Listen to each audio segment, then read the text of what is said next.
Halo guys, selamat datang di 1% Podcast. 1% Podcast adalah bagian dari 1% startup life school terbesar di Indonesia. Dalam podcast ini kita bakal ngebahas topik-topik seputar kesehatan mental, pengembangan diri, serta edukasi life skills dengan tamu yang handal di bidangnya. Kami ingin kamu untuk bisa mendapatkan insight baru dan berkembang seenggaknya 1% setiap harinya. So that's all, enjoy 1% Podcast untuk hidup seutuhnya.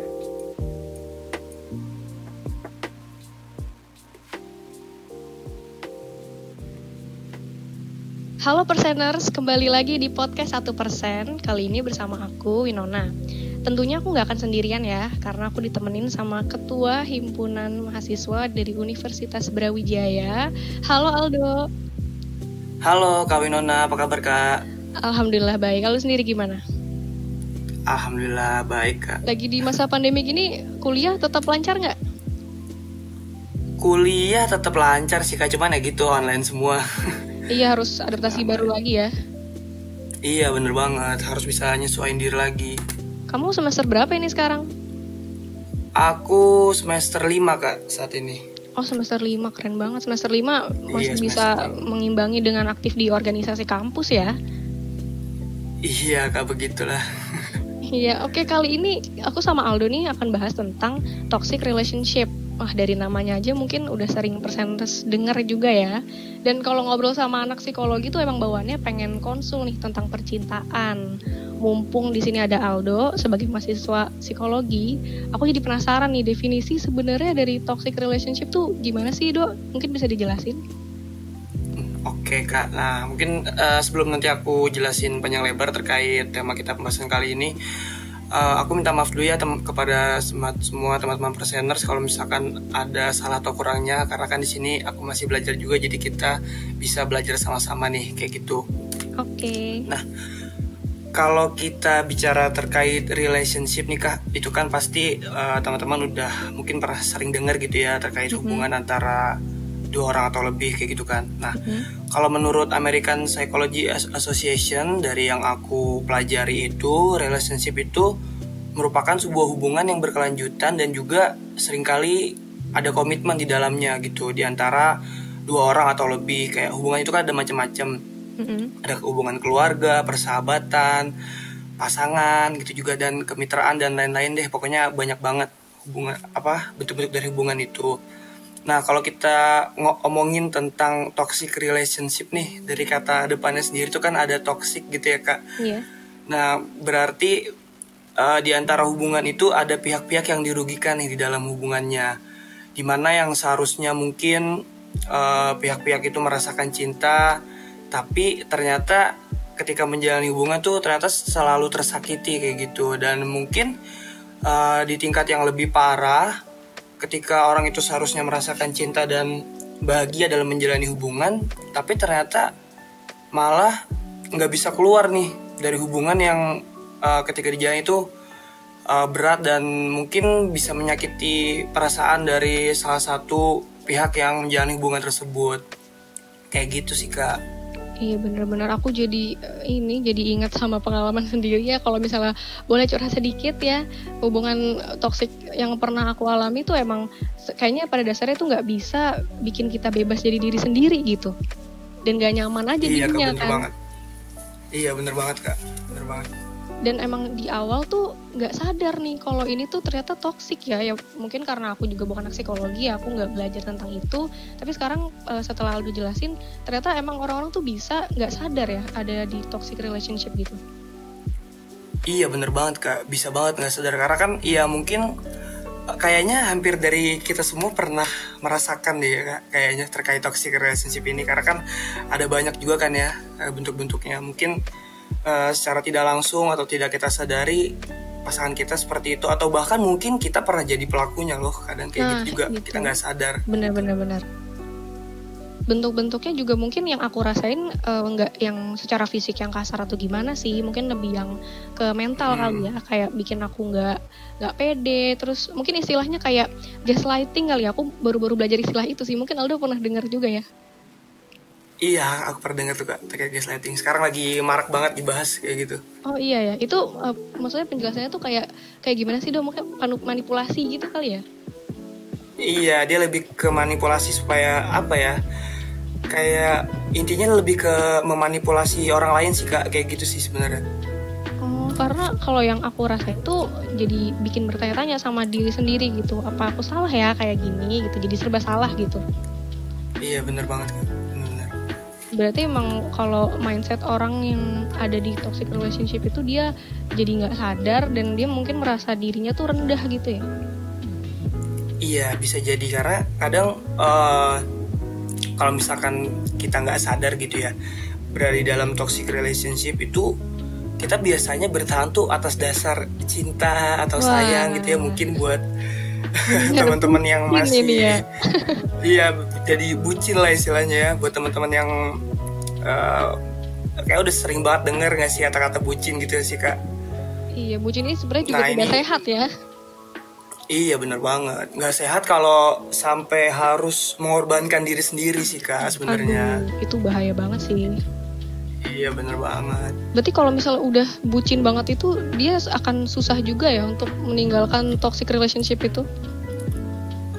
Sebenarnya dibilang susah sih iya, tapi dibilang gampang juga iya, gimana ya Kak, tengah-tengah ya Kak. Karena kalau misalkan kita itu belum sadar, kayak tentunya kita kan masih istilahnya di mabuk asmara gitu ya, kayak nggak tahu harus apakah kalau aku begini nanti apa ya sebabnya, kalau aku kayak gitu nanti gimana ya, masih gitu kan. Nah, ketika kita merasakan atau berada di dalam posisi seperti itu, ini menurut aku saat yang tepat buat kita tuh cerita ke orang-orang yang kita percaya untuk bisa tahu nih atau dapat gambaran yang sebenarnya keputusan yang harus aku ambil atau harus kita ambil tuh secara objektif tuh kayak gimana sih, yang tentunya yang terbaik buat diri kita sendiri dan juga untuk pasangan kita, kayak gitu Kak.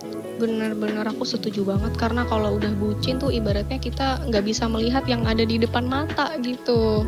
Kalau ini tuh nggak sehat buat kita, dan kita jadinya mikir nggak ada orang lain kayaknya seperti dia, jadinya kita lebih lebih nyaman di situ aja deh. Bener banget kan, banyak juga tuh omongan di luar sana kayak kalau udah sama pasangan kayaknya dunia serasa milik berdua, yang lain ngontrak kan. Wah, gitu biasa. Iya, bener banget. Karena ya namanya juga orang jatuh cinta ya, cuman ya kita juga harus memikirkan diri sendiri. Ya kita koreksi diri sendiri juga sih ya. Betul banget Kak. Berarti kalau misalnya nanti udah berhasil nih untuk meninggalkan, walaupun sulit emang harus ada kemauannya juga ya untuk bisa keluar nih dari toxic relationship ini. Iya, bener banget, karena memang yang paling modal utama itu niat dari diri kita sendiri. Karena kalau misalkan menurut aku ya, ketika kita udah cerita sama siapapun, sama yang profesional sekalipun, kalau memang ternyata dari kitanya nggak ada niatan buat memperbaiki mental kita atau mungkin hubungan kita, ya menurut aku akan susah sih Kak, susah banget kayak gitu. Iya, mungkin salah satu cara itu ya emang satu-satunya sih awalnya curhat dulu kan sama temen gitu. Terus mungkin dikasih saran kayak coba deh lo lihat lagi ke diri lo, apakah lo nyaman kayak gini gitu. Atau kalau aku sih waktu itu lihat konten Instagram gitu kan, kayak ya contohnya kayak 1% gitu misalnya. Jadi kita membekali diri juga gitu. Ini orang tuh sebenarnya support goals kita nggak ya? Apa dia mendukung kita untuk berkembang nggak ya? Gitu.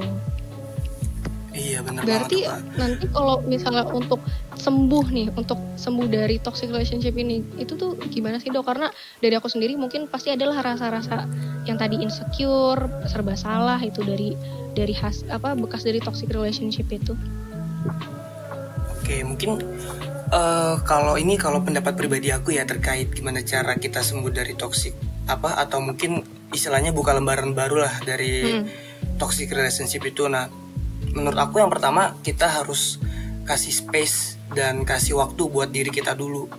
Kita harus bisa terima dulu diri kita dan kita ketahui dulu nih, sebenarnya selama kita menjalani hubungan kemarin itu tuh apa sih yang bikin kita bahagia, atau karena kita cuma butuh temen doang kah, atau kita memang bener-bener butuh orang lain yang bisa sama-sama support kita gitu. Kita harus ketahui hal itu dulu.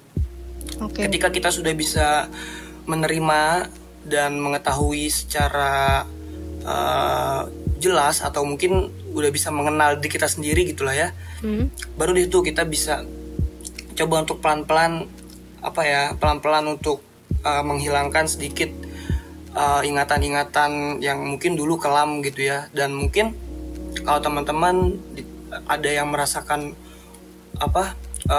susah banget nih buat melupakan mantan atau mungkin istilahnya gamon lah ya. Gamon. Istilahnya. Kalau yang nggak tahu gagal move on ya. Iya, gagal move on gitu kan. Bisa banget tuh teman-teman lihat apa sih sebenarnya kelebihan dari mantan kalian tuh yang buat kalian tuh sebenarnya bisa segitunya banget tertarik sama dia, dan mungkin kejelekannya juga harus teman-teman lihat dan bisa teman-teman bedakan antara dua hal ini kayak gitu. Dah setelah teman-teman bisa melakukan hal ini, mungkin menurut aku itu bisa jadi modal dan pelajaran penting sih ketika teman-teman mau mencoba untuk istilahnya buka pintu hati lagi gitu ya ke orang lain. Dan tentunya teman-teman harus tahu kalau semua individu itu berbeda-beda. Kan banyak tuh ya Kak di sosial media nih, kalau teman-teman yang perempuan banyak banget nih meme-memnya kalau semua laki-laki tuh sama aja kayak gitu kan Kak. Pasti Kakak pernah tahu kan. Nah, ini harus dibuang jauh-jauh nih mindset kayak gini teman-teman, karena meskipun laki-laki itu banyak, tentunya pasti punya pemikiran dan perasaan yang berbeda-beda, nggak mungkin sama gitu kan. Nah, ini yang teman-teman harus bisa lihat sejauh ini kayak gitu sih Kak. Bener-bener setuju. Kalau misalnya kita mau sembuh lah ya dari toxic relationship ini, kita juga udah harus mikir ke situ, mikir kekurangannya tadi. Kayaknya setelah keluar tuh yang kepikiran pertama kekurangan. Iya bener banget Kak. Mandang jeleknya dari si mantan ini gitu. Iya bener banget. Kayak selalu teringat-ingat gitu gak sih Kak? Iya, karena ya namanya ingatan ya emang gak bisa dilupain ya, emang sebaiknya diikhlaskan gitu. Benar banget Kak. Berarti kalau misalnya udah berhasil nih kita beralih, nah sekarang kita ganti ke hubungan yang sehat. Nah, hubungan yang sehat itu berarti seperti apakah gitu? Nah, kalau hubungan yang sehat nih sebenarnya mungkin aku bisa tarik lagi ke bentuk dari toxic relationship itu ya Kak. Nanti teman-teman bisa mungkin ketika udah tahu bisa dapat gambaran sedikit nih tentang sebenarnya hubungan yang sehat tuh kayak gimana sih kayak gitu. Menurut aku sendiri terkait bentuk-bentuk toxic relationship itu kan ada beragam banget, banyak banget di luar sana. Mungkin teman-teman bisa cari-cari lagi referensi. Nah, kalau menurut aku sendiri yang akan aku sebutkan itu, yang pertama, ketika pasangan kamu atau mungkin dari kamunya sendiri gitu ya, itu selalu membuat pasangan kamu itu merasa bersalah gitu, atau playing victim gitu, kayak pokoknya apapun yang dia lakukan pokoknya kamu yang salah gitu. Maksudnya apapun itu, mau dia bete, mau dia marah, pokoknya yang salah kamu gitu ya kan. Nah, ini teman-teman harus waspada nih kalau kayak gini. Kemudian ketika pasangan kamu itu nggak bisa kontrol emosi, atau mungkin kamunya juga nggak bisa kontrol emosi, kayak dari bangun tidur sampai siang sampai malam itu marah terus bawaannya kan. Aduh, menguras energinya. Gimana ya? Iya, bener-bener nguras energi banget kan.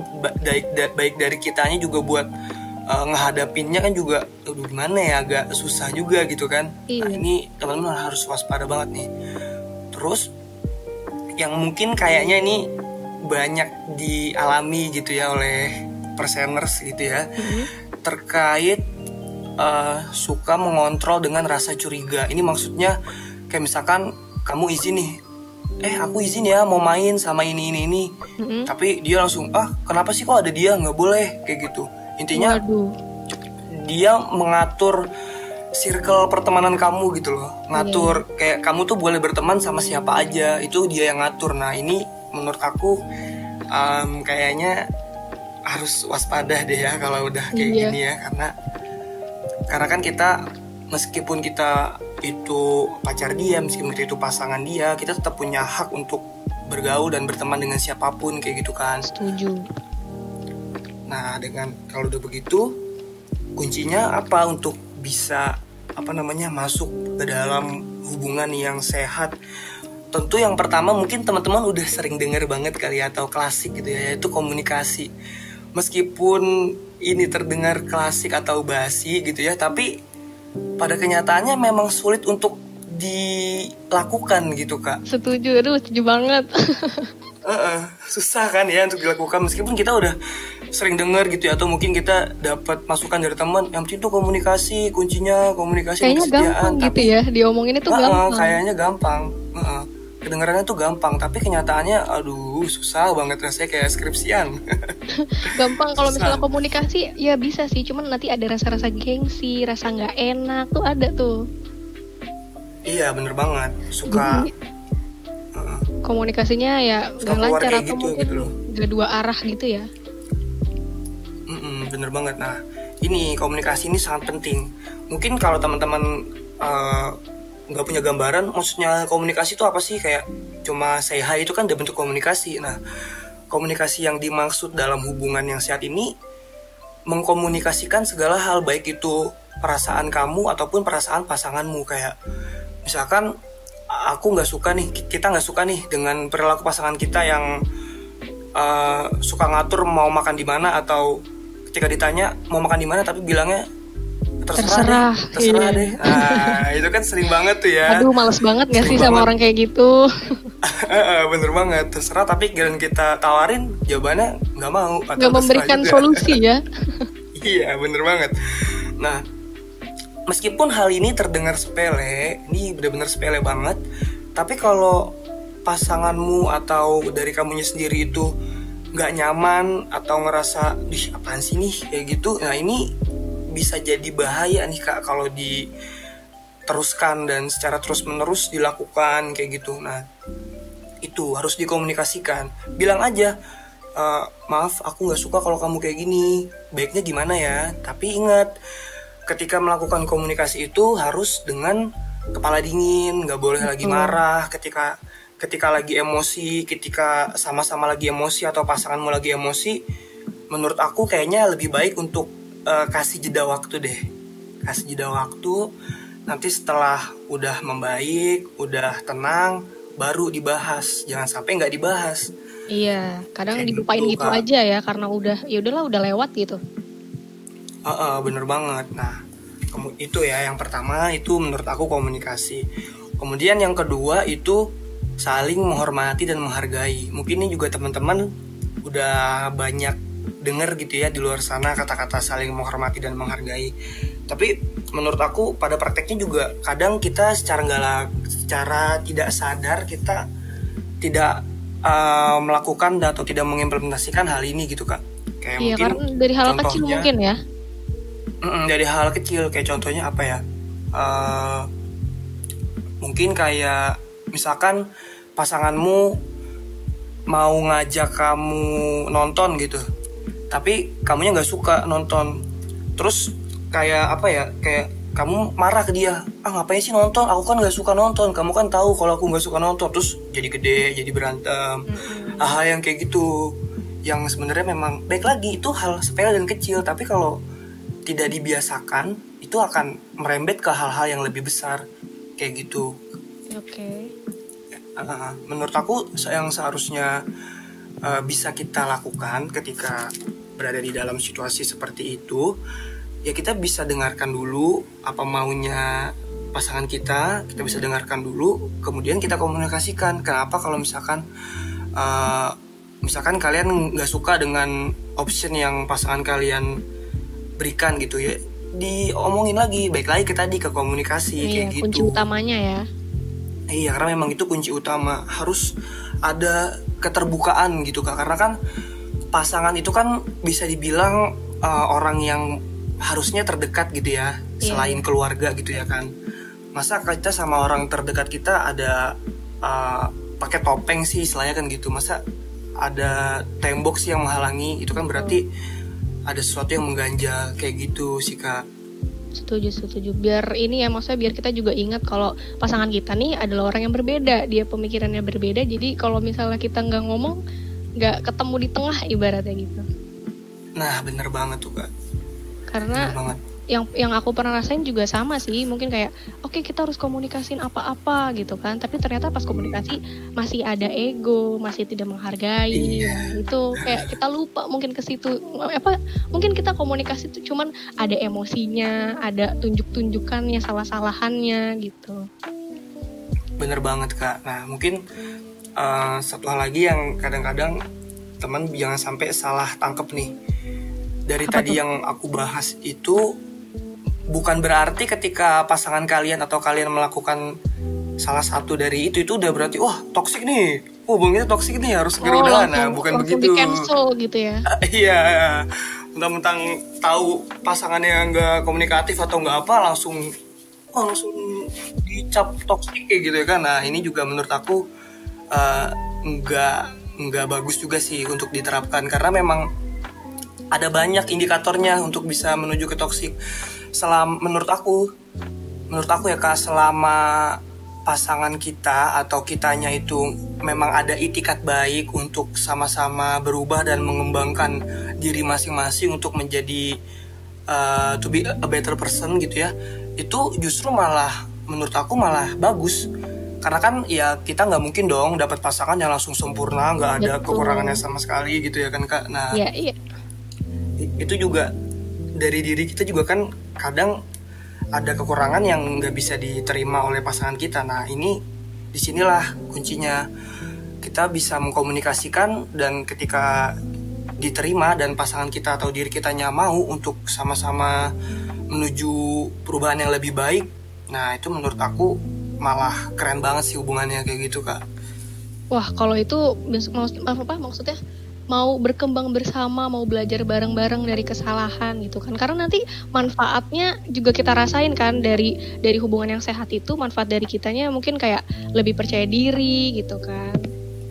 Iya bener banget Kak, karena itu juga nanti bakalan ngaruh ke hubungan-hubungan yang lainnya, nggak cuma ke pasangan aja. Mungkin nanti kita bisa jadi pribadi yang lebih baik untuk ke orang lain, ke teman, ke keluarga, dan lain sebagainya kayak gitu Kak. Iya setuju. Berarti manfaat dari healthy relationship ini juga nggak cuma ke diri sendiri, ke orang lain, dan nggak cuma hubungan sama si pasangan ini doang ya.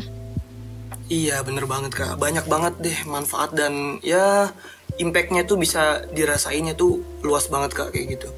Iya, biasanya kalau hubungannya sehat tuh kita ngerasain kayak nyaman dan aman gitu. Jadi boost semangat kita juga gitu. Iya bener banget, dan yang terpenting kita bisa menunjukkan jati diri kita sendiri kayak gitu. Setuju. Malah semakin menunjukkan diri kita sebenarnya gitu, jadi lebih baik. Iya, bener banget. Istilahnya nggak ada sandiwara lagi lah kayak gitu. Berarti untuk mereka nih yang masih ada di hubungan yang toksik gitu, untuk mendeteksinya tuh gimana nih? Yang toksik gimana, yang healthy gimana? Mungkin dari yang tadi Aldo bilang kayak jangan langsung di-cut nih, kalau misalnya ada satu traits-nya yang toksik langsung di-cut gitu. Nah itu untuk mendeteksinya tuh gimana? Nah kalau menurut aku sendiri, kayak yang tadi kan aku bilang kan kuncinya komunikasi ya Kak. Ketika pasangan kita atau kitanya sendiri udah mencoba untuk mengkomunikasikan hal yang menurut kita kurang baik dan harus diubah atau berat untuk dilaksanakan, kita lihat respon dari pasangan kita ini seperti apa. Apakah dia mau mendengarkan kita atau dia menganggap nggak penting kayak gitu. Nah Parah banget. ketika kan kadang kan suka, atau mungkin ada yang bilang enggak, aku cuma bercanda kayak gitu kan. Iya, disepelein. Kadang suka kayak gitu kan. Disepelein. Menyepelekan perasaanmu itu sangat tidak baik loh. Karena perasaan manusia itu bukan hal yang sepele, teman-teman. Itu tuh ya harus diperhatikan banget kayak gitu. Perasaan kamu dan juga perasaan pasanganmu ini sama-sama harus diperhatikan. Ketika sudah dikomunikasikan dan dari kedua belah pihak juga sudah memberikan encourage untuk yuk kita sama-sama berkembang untuk jadi lebih baik lagi, ternyata pasangan kita nggak mau nih. Nah ini menurut aku butuh pertimbangan lebih ekstra lagi sih ya untuk dilanjutin atau enggak kayak gitu sih Kak kalau menurut aku. Iya, berarti harus ini juga ya, maksudnya kita pikir secara logika juga, jangan karena udah deh nggak apa-apa deh yang penting gue sayang. Waduh, jangan kayak gitu ya. Iya bener banget, berat banget karena ketika kita sayang sama orang lain gitu ya, ketika kita sayang sama pasangan, kita kadang lupa nih kalau kita juga punya diri kita sendiri yang harus kita sayang kayak gitu Kak. Ya ini itu tolong di garis bawahi ya teman-teman persener. Ingatlah utamakan diri kamu juga. Bener banget, karena kebahagiaan yang kita rasakan, perasaan yang kita rasakan, atau segala bentuk emosi yang kita rasakan itu sepenuhnya tanggung jawab dan hak kita sendiri, bukan tanggung jawab orang lain. Kayak ketika kamu nggak bisa mendapatkan kebahagiaan, maka kamu cari kebahagiaan untuk dirimu sendiri, bukan mengandalkan orang lain untuk menciptakan kebahagiaan untuk kamu dan untuk kita gitu. Itu bakalan susah sih kalau mindsetnya seperti itu Kak. Nantinya bakalan itu tadi, kita bakalan lebih mentingin, oh ya aku kan sayang sama dia, aku cinta sama dia kayak gitu. Jadi sampai lupa deh kalau perasaan kita itu sangat penting kayak gitu Kak. Iya, daripada kita menjadikan dia sumber kebahagiaan gitu kan, yang namanya nggak sehat, berarti kita anggapnya dia mendukung kebahagiaan kita juga, menambahkan kebahagiaan kita gitu. Iya bener banget Kak, jadi support lah, karena kan emang pasangan itu kan harusnya saling support kayak gitu Kak. Iya, saling mendukung, terus ya biar sama-sama produktif gitu kan ya, saling belajar dari ini juga, dari kesalahannya kan. Terus juga kan kadang suka ada yang mungkin ngelarang-larang pasangannya kalau yang ikut kegiatan-kegiatan gitu kan. Mendingan mungkin pasangannya bisa ikut produktif bareng kan, karena mungkin oh ya aku support kamu gitu, kita harus saling mendukung gitu. Nah bener banget tuh, itu kan memang kadang kayaknya agak tricky ya, tapi kalau nggak dikomunikasikan memang akan lebih tricky lagi kayak gitu. Iya, mendingan kalau misalnya pasangannya ikut organisasi, misalnya kayak himpunan mahasiswa gitu kan, ya didukung lah gitu. Jangan protektif, atau jangan deket-deket cewek, jangan terlalu banyak deket-deket cowok gitu. Apalagi di sini mungkin Aldo ya sebagai ketua dari himpunan kampus gitu kan, mungkin bisa nih berbagi ceritanya kalau misalnya mau sama-sama produktif, growing together. Ada nih dari proker-proker himpunan mahasiswa, banyak banget yang bisa bikin kita growing together gitu. Oh bener banget, itu banyak banget, karena kan pasti semua organisasi di kampus terutama ya yang aku mention, itu pasti udah punya segudang program kerja yang bisa jadi tempat kalian buat berkembang gitu kan. Nah kalau misalkan kalian punya pasangan untuk sama-sama berkembang bareng kan, itu sungguh luar biasa gitu. Jadi itu semakin sehat tuh hubungannya, daripada bucin-bucin yang nggak jelas gitu kan. Ngomong-ngomong himpunan nih Aldo, tadi kan kamu ini dari himpunan mahasiswa gitu kan.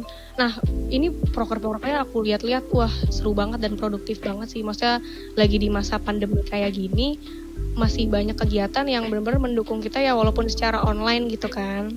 Mungkin bisa Aldo ceritain nih dari di bulan ini deh, di bulan November nih, proker yang paling menarik tuh apa nih yang lagi dikerjakan? Nah kalau dari Himapsi UB sendiri ya, mungkin teman-teman bisa cek di Instagramnya Himapsi UB gitu ya. Kita punya program kerja yang memang selalu running setiap bulannya, dari awal kepengurusan sampai akhir tahun. Itu yang pertama itu ada Inspiring Story. Jadi itu tentang cerita orang-orang yang kisahnya tuh inspiratif kayak gitu, entah itu dia berprestasi dalam bidang akademik maupun non akademik, atau mungkin ada yang kayak sekarang kan lagi marak bisnis gitu ya Kak. Nah itu juga ada tuh, kami selalu update di sosial media kayak gitu. Kemudian yang kedua, kita juga ada program kerja yang mengangkat isu-isu di psikologi gitu Kak. Ada Daisy namanya, itu diskusi asik psikologi. Jadi kita istilahnya mengkaji fenomena-fenomena yang ada saat ini, tapi dengan kacamata psikologi kayak gitu. Itu menarik banget sih. Tentunya seru banget sih Kak. Dan itu bisa banget untuk jadi referensi teman-teman, atau mungkin mengisi waktu luang teman-teman nih kan, ketika pandemi gini lagi gabut, daripada nonton TikTok ya yang makin nggak tahu nih kemana gitu kan arahnya, lebih baik pantengin IG Himapsi dan 1%, pasti sangat luar biasa sekali, bermanfaat kayak gitu. Aduh, seru banget. Emang kalau misalnya udah udah banyak disediakan gitu kan sayang banget kalau nggak diikutin gitu. Iya bener banget Kak. Nah, balik lagi ke healthy relationship tadi yang bikin pasangan lebih suportif gitu kan. Jadi teman-teman perseners bisa aktif ikut event-event seru mungkin dari himpunan mahasiswa kampus kayak tadi di Himapsi UB itu banyak banget ya yang seru-seru dan lomba-lomba juga untuk mengasah skill gitu kan. Atau bisa juga dengan dengerin podcast 1% buat nemenin kamu biar lebih produktif lagi dan dapat insight baru juga nih kayak sekarang aku jadi lebih tahu. Jadi seru banget nih udah ngobrol sama Aldo kan ngomongin tentang toxic relationship, bentuk-bentuknya, cara keluar dari toxic relationship, terus untuk gimana sih manfaatnya kalau kita ada di hubungan yang sehat gitu. Ternyata sangat bermanfaat juga buat kitanya. Jadi biar totalitas follow juga di Instagramnya Himapsi UB, terus juga di @1%official atau di IG-nya Aldo juga mungkin kalau mau bisa banget mention. tuh IG ku Aldo Yuandes _ nah, itu juga banyak info-info terkait Himapsi bakal aku share di sana kayak gitu. Wih, keren banget. Nah, kalau ya mungkin di IG aku juga boleh @winona_htn ya. Jadi kalau kalian mungkin masih kesulitan, nggak cukup nih dengerin podcast kita, mungkin kayak, aduh kayaknya aku nggak cukup deh untuk bisa sembuhin sendiri, atau mungkin punya isu yang lebih berat, bisa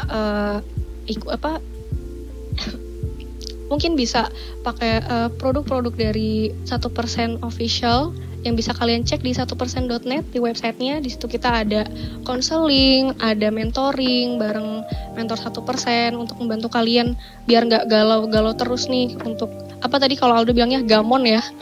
Gamon ya, benar. Iya, mungkin ya kita kan nggak tahu kalau mungkin itu bisa jadi trauma untuk kalian. Jadi jangan ragu untuk minta bantuan juga lah ya untuk ke tenaga-tenaga profesional yang disediain di 1% juga. Dan kalian juga bisa lihat-lihat konten-konten Instagramnya untuk membekali ilmu juga kan tentang toxic relationship atau apapun yang lagi kalian rasain sekarang, apalagi selama pandemi ini. Bisa cek di Instagramnya @1%official. Oke, terima kasih banyak nih Aldo atas waktunya hari ini ya. Aku jadi belajar banyak. Sama-sama Kak Winona. Dari sisi psikologi tentang toxic relationship, ternyata kita nggak cuma lihat yang negatifnya, tapi kita lihat yang positifnya juga. Iya, benar banget. Oke, terima kasih banyak Aldo. Sama-sama Kak. Have a nice day semuanya. Thank you, have a nice day.